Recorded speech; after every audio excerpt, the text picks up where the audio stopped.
even if I touch a meal. And do it through the pain, I don't need the pain. And life gon' get me down, but it won't break my will. Cause I've been chasing this so long, I can't give up. I won't give in, been through too much. I done prayed for the money, I done prayed for the fame. I done prayed that I will make a sacrifice and play this game. I done prayed that my life would never be the same. I done prayed that I will make it bring glory to my name. Ladies and gentlemen, welcome to another episode of Uncle Strib. Today we have another fan-submitted topic/question.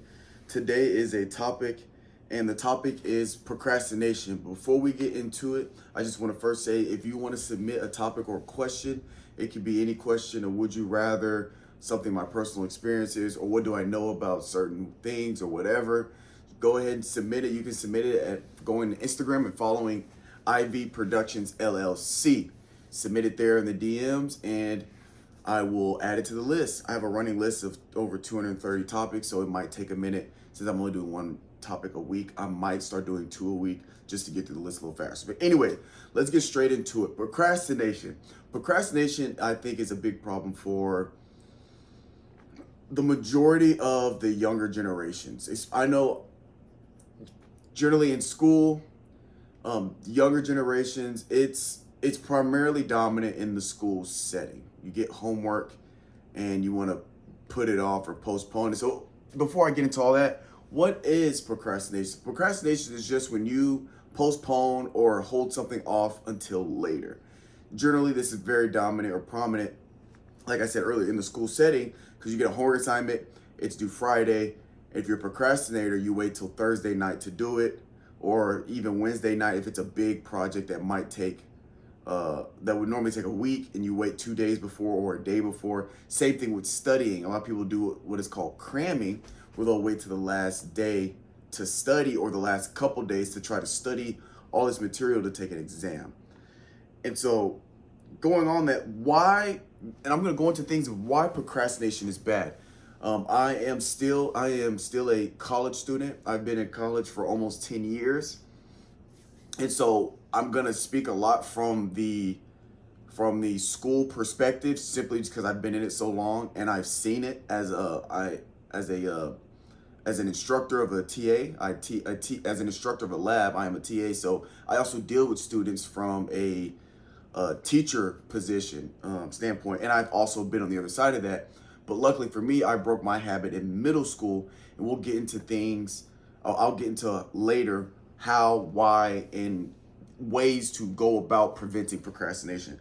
But why is procrastination bad? Low quality of work. Generally, when you procrastinate, wait till the last minute to do something, the quality of whatever it is, again, this doesn't have to be just school. It could be work, it could be life, it could be goals you set for yourself personally. But obviously, I'm going to be talking majority school-based, because I feel like we can all relate, because we've all procrastinated in school at some point. But just waiting to the last minute to do a homework assignment, the quality of the homework or the quality of the work, even if it's work, if you're somebody that builds things or does things like a carpenter, or you create things, if you wait to the last minute before you have to have something done, the quality of that work is not going to be as optimized as it could be.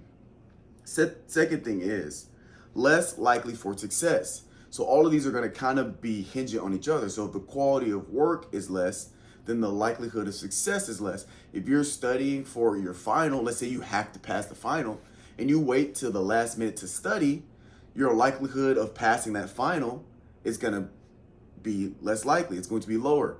Your chances of passing the exam if you have to pass the exam to pass the class, you wait till the last minute, decrease your chance of passing the exam, then you won't pass the class. Then that can affect a lot of other things. And your GPA hurts.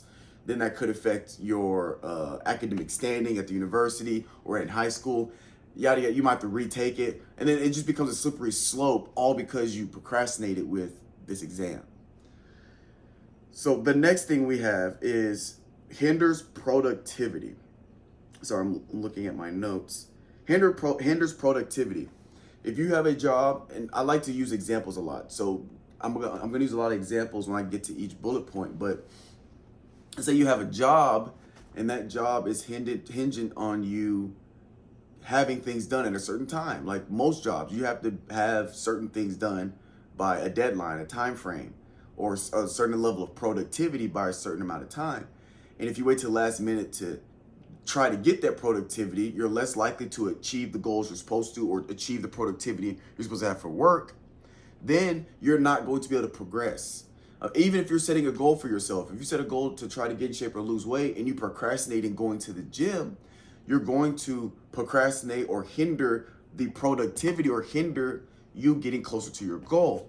And waiting to the last minute and just putting things off is just going to hinder your ability to be productive, because productivity is the opposite of procrastination. If you're doing things every day to get better, you're being productive and you're increasing your productivity. If you're doing the opposite of that and pushing these things off and waiting to the last minute, or just, oh, I'll do it next month, or I'll do it next week, and the next week come, oh, I'll do it next week, and you keep doing, you're literally hindering, or you're stopping your progression in whatever it is that you're trying to do. So with hindering of productivity, it also could create stagnation in life. Now, if you're procrastinating in life, like life goals or life achievements, then you can find yourself kind of floating around in that same position in life, because you've been putting off doing this or doing that. If you're wanting to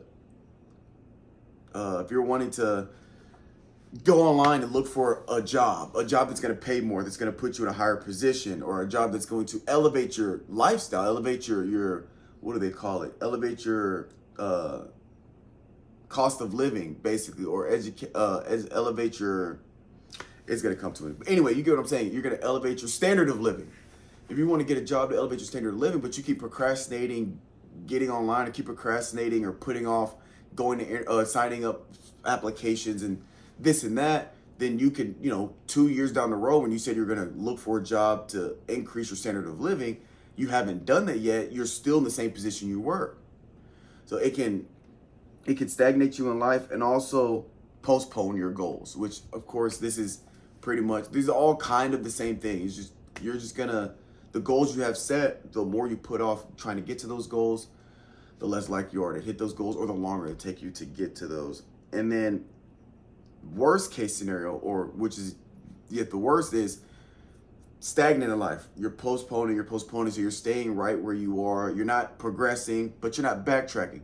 Sometimes procrastination can actually make you backtrack in life. Like we said, with like the example with school, with you needing to pass that exam. Let's say you procrastinate and you have to pass the exam to pass the class. You fail the exam, therefore you fail the class. Now, because you fail that class, you either got to retake that class, you get put on academic probation because it messes up your GPA. Well, if you're in academic probation, you got to retake that class. It might set you back a semester or so in school. Well, there's a potential that if you got to retake that class to keep on track to graduate, you have to retake that class while taking other classes. Now you're in 5 classes instead of 4. So you're more than full time, you're overtime in school. Now you're juggling 5 classes instead of 4. Now there's a likelihood that you're going to struggle with your classes because you have more than what you're supposed to have. Next thing you know, potentially your grades start slipping as a whole. It could be the slippery slope to where you either have to drop out or you have to take a break. There's things that can happen when you procrastinate that actually make you go backwards instead of just that. You can stay stagnant, or you can go backwards, which we don't want to do either. We want to make sure we're always progressing forward and forward. So those topics were kind of redundant. They all were about the same, and you guys get the gist of why procrastination is bad. Now let's get into how to counteract, or how to make sure you don't build habits of procrastination.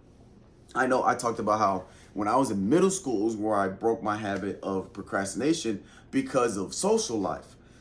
I don't know how, a lot of people were raised nowadays, but when I was growing up, my house, my parents, they were strict, but they weren't military strict. They were just structured strict. So I had some parents, they don't give their kids a long leash. So it was like a good balance of strict and let me kind of make my own mistakes. But what I mean by structure strict is, if I wanted to, let's say I want to go to Chuck E. Cheese with my friends on Saturday, I could go, but I had to make sure my chores were done, my homework was done, and everything at the house and school was taken care of, as long as those things were done, then I could go to Chuck E. Cheese or an arcade or wherever with my friends in middle school. So I realized that because I used to wait to the last minute to do my chores, to do my homework, and then I thought I could get away with having like 80% of it done. It's like, oh, can I go? Yada yada. They'll go check my room, check my chores. I didn't do all of it. The answer was no. And then I started to get frustrated because I would just keep putting.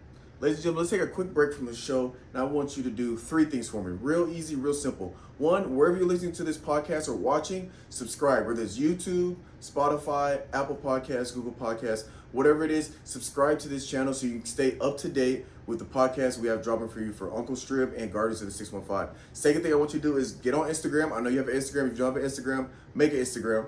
And follow IV Productions LLC.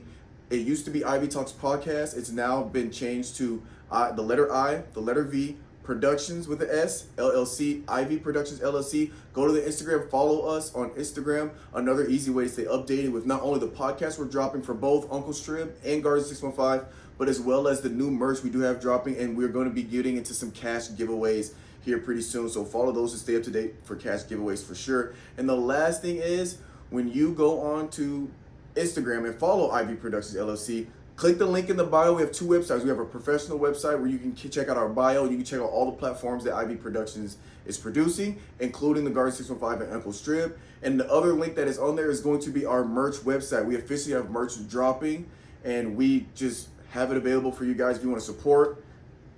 Rock the gear, rock the wear, however you want to do it. But we really appreciate you guys, and we'll have merch coming to you guys for great affordable prices. Just get on there, check it out. We got t-shirts, we got crop tops, we got hoodies, jackets, all kind of things. But appreciate you guys for listening, and back to the show. Keep putting it. Oh, you know, I'm gonna wait till Friday to just do all of it all at once. And Friday would come, I couldn't do all of it in one day. Therefore, I would be missing out on things I want to go do with my friends. So then it clicked for me where, oh, well, if I just start Monday is do a little bit every day, or if I start Monday and get everything I needed done for the week by Wednesday or Thursday, then when Friday hit, I'm chilling, and then I can go do the things I want to go do. I figured that out in middle school just from the structure at home and having chores, and my parents basically not being lenient on your chores not done, you can't go hang out with your friends. That's how it started for me, and I just kind of carried that into school, and then I carried that, to this day. So let's get into tips and tricks that help you with preventing or breaking the habit of procrastination if you find yourself as a procrastinator, or things that can help you make sure you don't fall into the habit of procrastination. So what the biggest thing that I do, or that I think will really help, is make a weekly to-do list and do it by day of the week. So what I will do is on Sunday night, before my week, Sunday is my day to get ready for the week. And then these are what helps for me. You might find some things that don't work for you, things that do work for you that I don't mention. But if you can find what works for you, just stick to it. But these are things that helped me, and that I know have helped a lot of people when people have asked me for advice about time management. Because one of my skills, I think one of my greatest skills, is my time management, my ability to manage my time and time management, and basically being able to do everything I do because I am very structured in my time. Anyway, so weekly to-do list by days of the week. So Sunday night, you sit down, and I just make a to-do list on Google Doc. And I will write what I need to get done for the week. Just write all of what you need to get done for the week in general. Don't worry about the days of the week yet. But when it comes to homework, what I need to get done at work, what I need to get done at the house, that includes chores. I write everything down. Then once you have everything down, then you get Monday, Tuesday, Wednesday, Thursday, Friday, Saturday, Sunday. You can put this in like a Google Sheet, right? Or you can find like an app that has the planner, or you can use a whiteboard calendar, whatever. On Monday, you put what you're gonna do on Monday, put what you're gonna do on Tuesday, Wednesday, Thursday, Friday, Saturday, Sunday. You set it up like that. Now, what I like to do is, which I think this is one of the points, is try to get it done early is one of the other points. So this is gonna go hand in hand. So when I have my to-do list, let's just use school as an example. Let's say strictly school or work, school and work, Monday through Friday. If you know you need to have all this stuff done by Friday, what I will sometimes do is set it up to where I'll have everything done Thursday, And Friday, I'll use that time to get either ready for the next week to get a head start, or I will just get things organized and prepped for Sunday. So sometimes I'll use my Sunday planning day on that Friday. If I got everything done Monday through Thursday, that Friday I'll be planning for the next week. So Sunday, I'm already good. Then I get Saturday, Sunday, I'm chilling. I've already planned for the next week on Friday. And it just gives you like that sense of relief, that gives you that cushion, that window to kind of have some wiggle room to relax, play some video games, go out. If you guys go out, I'm not a go out kind of guy, but things like that. Or if you want to just have it to where Monday through Thursday, you have 90% of your stuff set up. So Friday, it's only 10%. So Friday is a short day kind of thing. But set it up Monday through Friday, and then try to evenly distribute it. Don't try to have so much on one day that's not realistic. Have it to where you're doing a little bit Monday, a little bit Tuesday, Wednesday, Thursday, Friday, Saturday, Sunday. If you want to have it 7 days a week, or if you want to just put it Monday to Friday so Saturday, Sunday are clear, do that. And I believe, and another point for the scheduling, schedule everything. I schedule on my, and I put this on my Google Calendar. My Google Calendar, I have when I wake up, I have when I eat, I have when I'm on campus, I have when I'm at Shoe Palace, I have my free time in my calendar. So when I play video games, I will put in my calendar that like today, I'm playing video games from 6 p.m. to like the rest of the day I have scheduled. So I just got back from campus on campus at 3 o'clock. I'm going to the gym to play basketball from 3 to 5. Then I'm gonna come home, shower, and I have I'm gonna eat I have this like set to eat at 5:30. Then at 6, from 6 to 7:45, 8-ish, I have gaming time. Because I've done my chores. I did my chores like I'm still at home. But I've cleaned my apartment. The apartment's nice and clean. This counter was mayhem. If you guys are watching versus listening, this counter was mayhem on Monday. But I've got the apartment nice and cleaned up. I got all my laundry done because I scheduled to have that stuff done Monday. It's Wednesday of the time I'm recording this. So Monday, Tuesday was like a lot of chore work. And then I got a lot of like administrative stuff on campus today. And then the rest of the day, it's basketball, video gaming, because I've pretty much taken care of business. And I have stuff scheduled for tomorrow. But I literally have my video gaming, my Call of Duty runs on my schedule from 6 to 8 today. And then I have to go to the gym at 8:30 for a training session. But I have everything scheduled. My meals, I have bedtime scheduled. I have dinner scheduled. Literally just schedule everything. I know it sounds extra because like, why would I do that? But if you schedule everything, your time management will be most efficient because you know exactly when you're doing everything. And whenever you're planning something in the future or something down the week, you'll know exactly when you have time for stuff, when you have time for things. So if something pops up last minute today and like, hey, we need to have a quick meeting. Are you available at any time today? I know I could forego my gaming time from 6 to 8. So I could say, yeah, I'm available anytime from 6 to 8, because that's an extracurricular that I can change that around. So then you don't have to guess where I think I'm available this time, not sure yet. Just pull up Google Calendar. Okay, Wednesday.